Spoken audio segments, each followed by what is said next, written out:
Hi friends, అందరికీ ఈరోజు chicken pakodi చాలా టేస్టీగా సింపుల్గా ఎలా చేసేయాలో మీరు నా వీడియోలో చూసేయండి. ముందుగా చికెన్ని శుభ్రం చేసుకుని అందులో కొద్దిగా పసుపు యాడ్ చేసుకోవాలి. అండ్ అలాగే టేస్ట్కి సరిపడా సాల్ట్ కూడా యాడ్ చేసుకోవాలన్నమాట. అండ్ నెక్స్ట్ కారం కొద్దిగా యాడ్ చేసుకోవాలి. తర్వాత కొద్దిగా కార్న్ఫ్లోర్ కూడా యాడ్ చేసుకోవాలి. అండ్ అలాగే మైదా కూడా కొద్దిగా యాడ్ చేసుకోవాలన్నమాట. అండ్ నెక్స్ట్ కొద్దిగా అల్లం వెల్లుల్లి పేస్ట్ కూడా ఒక స్పూన్ వేసుకోవాలి. అండ్ తర్వాత ఒక స్పూన్ గరం మసాలా అండ్ అలాగే ఒక స్పూన్ చికెన్ మసాలాను కూడా యాడ్ చేసుకోవాలి. నేనైతే ఫుడ్ కలర్ ఏమీ యాడ్ చేయట్లేదు, మీరు ఒకవేళ యాడ్ చేసుకోవాలనుకుంటే యాడ్ చేసుకోవచ్చు.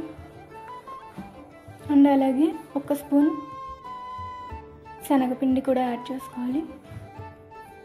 అండ్ అలాగే ఒక స్పూన్ పెరుగును కూడా యాడ్ చేసుకుని అన్నీ ఇలా వేసుకున్నాక మొత్తం ముక్కలన్నీ మసాలా పట్టేలాగా కలుపుకోవాలి ముక్కలన్నిటికి.